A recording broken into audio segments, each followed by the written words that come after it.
ಎಲ್ಲರಿಗೂ ನಮಸ್ಕಾರ. ಸುಕ್ರಿ ಬೊಮ್ಮನಗೌಡ, ತರಗತಿ 8ನೇ ತರಗತಿ, ವಿಷಯ ಕನ್ನಡ, ಭಾಗ 4, ಪಾಠ 4. ಮಕ್ಕಳೇ, ಪಾಠದ ಹೆಸರು ಸುಕ್ರಿ ಬೊಮ್ಮನ ಗೌಡ. ಮಕ್ಕಳೇ, ನಾವು ಹಿಂದಿನ ತರಗತಿಯಲ್ಲಿ ಜನ ಎಲ್ಲ ಹೊಲಗಳನ್ನು ಹೊಲಗಳಿಗೆ ಗೊಬ್ಬರವನ್ನು ಹಾಕಿ ಎಲ್ಲ ವ್ಯವಸ್ಥೆ ಬೀಜ ಬಿತ್ತಲು ಹಾನಿ ಮಾಡಿಕೊಂಡಿರ್ತಾರೆ. ಆದರೆ ಮಳೆ ಬರುವುದಿಲ್ಲ.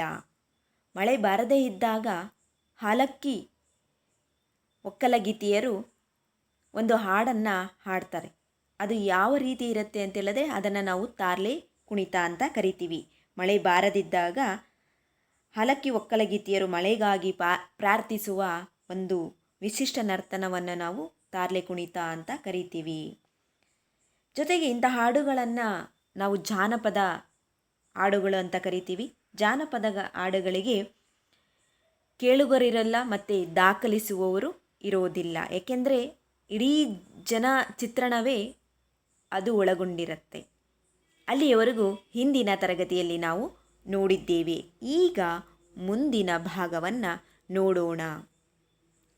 ಕಾಡಿನ ಸಸ್ಯಜ್ಞಾನ ಅಂದರೆ ಸುಕ್ರಿ ಬೊಮ್ಮನ ಗೌಡ ಅವರಿಗೆ ಕಾಡಿನ ಬಗ್ಗೆ ಎಷ್ಟು ಜ್ಞಾನ ಇತ್ತು ಅನ್ನೋದ್ರ ಬಗ್ಗೆ ಈ ಭಾಗದಲ್ಲಿ ತಿಳಿದುಕೊಳ್ಳೋಣ. ಮಕ್ಕಳೇ, ಇದು ಕಾಡು. ಪ್ರತಿಯೊಂದು ಮರ ಗಿಡಗಳನ್ನು ನಾವು ಕಾಡಿನಲ್ಲಿ ನೋಡಬಹುದು, ಸಸ್ಯಗಳನ್ನು ಸಹ ನೋಡಬಹುದು.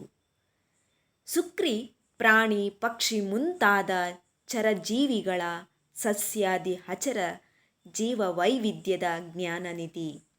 ಅಪ್ಪ ಬೆಟ್ಟದಲ್ಲಿರುವ ಒಡೆಯನ ಗದ್ದೆಯನ್ನು ಊಡಲು ಹೋಗುತ್ತಿದ್ದಾಗ ತಾಯಿ ಹಾಗೂ ಮನೆಯ ಸದಸ್ಯರು ಕೃಷಿ ಕೆಲಸಕ್ಕೆ ಹೊರಡುತ್ತಿದ್ದರು.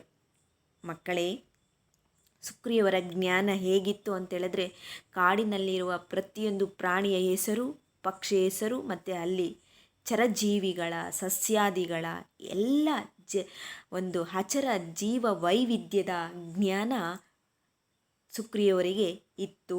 ಆತ್ಮೀಯ ಒಂದು ಕಾಡಿನ ಸಂಬಂಧ ಆತ್ಮೀಯವಾಗಿತ್ತು.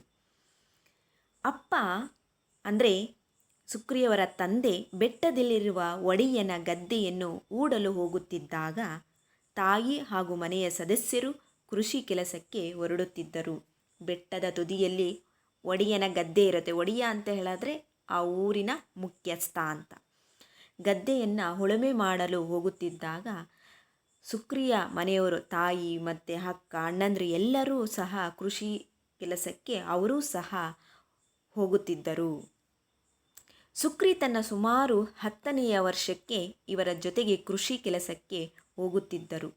ಸೊಂಟಕ್ಕೆ ತಾಡಿದ ಚಿಕ್ಕ ಸುಳಿಮುಟ್ಟಿ, ಈ ಮುಟ್ಟಿಯಲ್ಲೊಂದು ಚಿಕ್ಕ ಆಲ್ಗತ್ತಿ ಇವರ ಜೊತೆಯಲ್ಲಿರುತ್ತಿತ್ತು.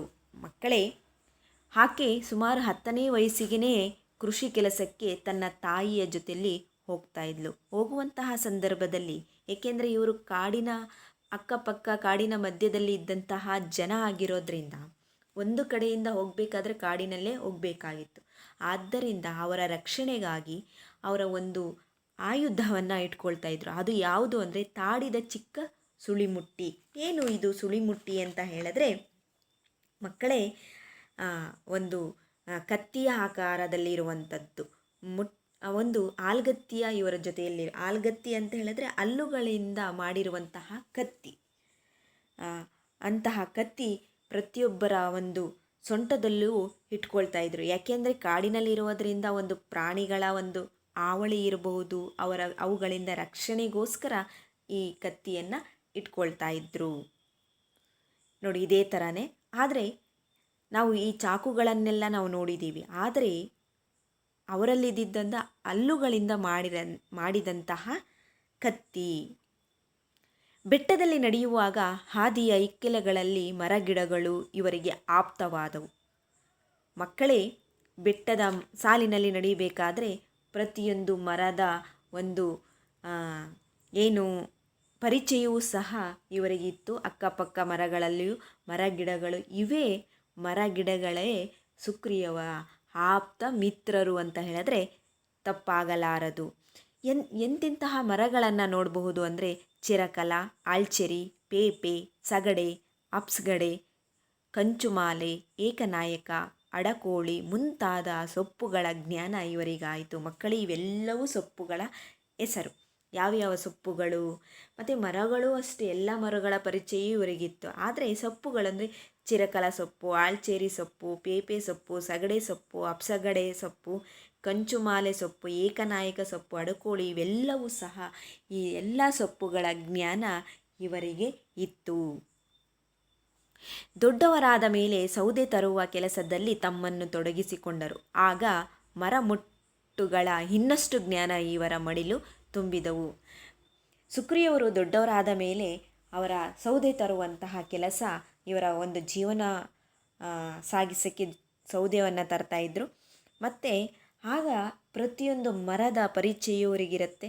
ಮತ್ತು ಇವರ ಜ್ಞಾನ, ಮರಗಳ ಬಗ್ಗೆ ಜ್ಞಾನ ಹೆಚ್ಚಾಗಿ ಇವರ ಮಡಿಲು ತುಂಬಿದವು. ಇನ್ನು ಸುಕ್ರಿಯವರ ಜೊತೆ ಕಾಡಿನಲ್ಲಿ ನಡೆಯುವುದೊಂದೇ ಅಪೂರ್ವ ಅನುಭವ. ಇದು ಒಬ್ಬ ಲೇಖಕರ ಅನುಭವನ ಹೇಳ್ತಾ ಇದ್ದಾರೆ. ಸಸ್ಯಶಾಸ್ತ್ರ, ಪ್ರಾಣಿಶಾಸ್ತ್ರ, ಔಷಧಶಾಸ್ತ್ರ ಮುಂತಾದ ಜಾನಪದ ಶಾಸ್ತ್ರಗಳ ಭಂಡಾರವೇ ನಮ್ಮ ಜೊತೆಗೆ ನಡೆಯುತ್ತಿದ್ದಂತೆ ಅನಿಸುತ್ತದೆ. ನೋಡಿ, ಲೇಖಕರು ಹೇಳ್ತಾ ಇದ್ದಾರೆ, ಇಡೀ ಕಾಡಿನ ಪರಿಚಯ ಸುಕ್ರಿಯವರಿಗಿದೆ. ಅಪೂರ್ವ ಅನುಭವ. ಅವ್ರ ಜೊತೆಯಲ್ಲಿ ಹೋಗ್ತಾ ಇದ್ದರೆ ಒಂದು ಅಪೂರ್ವವಾದ ಅನುಭವ ಆಗುತ್ತೆ. ಅವರಿಗೆ ಶಾಸ್ತ್ರದ ಬಗ್ಗೆ ಗೊತ್ತಿದೆ, ಪ್ರಾಣಿಗಳ ಬಗ್ಗೆ ಗೊತ್ತಿದೆ, ಔಷಧ ಗಿಡಮೂಲಿಕೆಗಳ ಬಗ್ಗೆ ಗೊತ್ತಿದೆ. ಇಡೀ ಜಾನಪದ ಶಾಸ್ತ್ರದ ಭಂಡಾರವೇ ಅವರ ಭಂಡಾರದ ಜೊತೆ ನಡೆಯುವಂತೆ ನಮ್ಮ ಅನುಭವ ಆಗುತ್ತಿತ್ತು ಎಂದು ಲೇಖಕರು ಈ ಪಾಠದಲ್ಲಿ ಬರೆದುಕೊಂಡಿದ್ದಾರೆ.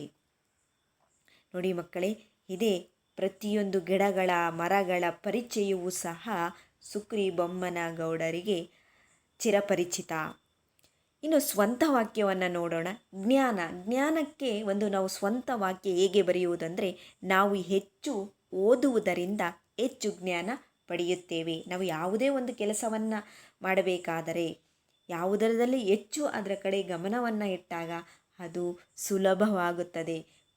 ನಾವು ಜ್ಞಾನವೂ ಅಷ್ಟೇ, ನಾವು ಹೆಚ್ಚು ಹೆಚ್ಚು ಓದಿದಾಗ, ಹೆಚ್ಚು ಹೆಚ್ಚು ವಿಷಯಗಳನ್ನು ತಿಳಿದುಕೊಂಡಾಗ ನಮ್ಮ ಜ್ಞಾನ ವಿಸ್ತಾರಗೊಳ್ಳುತ್ತಾ ಹೋಗುತ್ತದೆ. ಹೊಟ್ಟೆಪಾಡು. ಜನ ಹೊಟ್ಟೆಪಾಡಿಗಾಗಿ ಕೆಲಸ ಮಾಡುತ್ತಾರೆ. ಪ್ರತಿಯೊಬ್ಬ ವ್ಯಕ್ತಿಯೂ ಸಹ ತನ್ನ ಹೊಟ್ಟೆಪಾಡಿಗಾಗಿ ಆಯಾಯ ಕೆಲಸಗಳನ್ನು ಆಯ್ಕೆಯನ್ನು ಮಾಡಿಕೊಂಡಿರ್ತಾನೆ. ಉದಾಹರಣೆ, ಕಾರ್ಪೆಂಟರ್ ಆಗಿರ್ಬೋದು, ಪೇಂಟರ್ ಆಗಿರ್ಬೋದು, ಮಡಿಕೆ ಮಾಡುವವರಾಗಿರ್ಬೋದು. ಇವರೆಲ್ಲನೂ ಸಹ ಹೊಟ್ಟೆಪಾಡಿಗಾಗಿ ಆಯಾಯ ಕೆಲಸಗಳನ್ನು ಆಯ್ಕೆಯನ್ನು ಮಾಡಿಕೊಂಡಿರ್ತಾರೆ. ಇನ್ನು ಮುಖ್ಯಾಂಶಗಳು ನೋಡುವುದಾದರೆ, ಪಾಠದ ಹೆಸರು, ಕಾಡಿನ ಸಸ್ಯಜ್ಞಾನ, ಸ್ವಂತ ವಾಕ್ಯ ಇವುಗಳನ್ನು ಈ ಭಾಗದಲ್ಲಿ ತಿಳಿದುಕೊಂಡಿದ್ದೇವೆ. ಪ್ರಶ್ನೆಗಳನ್ನು ನೋಡೋಣ. ಪ್ರಶ್ನೆ 1, ಯಾರು ಜ್ಞಾನದ ನಿಧಿಯಾಗಿದ್ದರು? ಪ್ರಶ್ನೆ 2, ಸುಕ್ರಿಯವರಿಗೆ ತಿಳಿದ ಸೊಪ್ಪುಗಳ ಹೆಸರುಗಳನ್ನು ತಿಳಿಸಿ. ಪ್ರಶ್ನೆ 3, ಸುಕ್ರಿಯವರ ಆಪ್ತರು ಯಾರು ಆಗಿದ್ದರು? ಪ್ರಶ್ನೆ 4, ಸುಕ್ರಿಯವರಿಗೆ ಯಾವ ಜಾನಪದ ಶಾಸ್ತ್ರಗಳ ಭಂಡಾರವಿತ್ತು? ಮಕ್ಕಳೇ, ಎಲ್ಲ ಪ್ರಶ್ನೆಗಳನ್ನು ನಿಮ್ಮ ನೋಟ್ ಪುಸ್ತಕದಲ್ಲಿ ಬರೆದುಕೊಂಡು, ಜೊತೆಗೆ ನಿಮ್ಮ ಪಠ್ಯ ಪುಸ್ತಕದಲ್ಲಿರುವಂತಹ ಪ್ರಶ್ನೆಗಳಿಗೂ ನೀವೇ ಸ್ವತಃ ಉತ್ತರಗಳನ್ನು ಹುಡುಕಿ ಬರೆದುಕೊಳ್ಳಬೇಕು.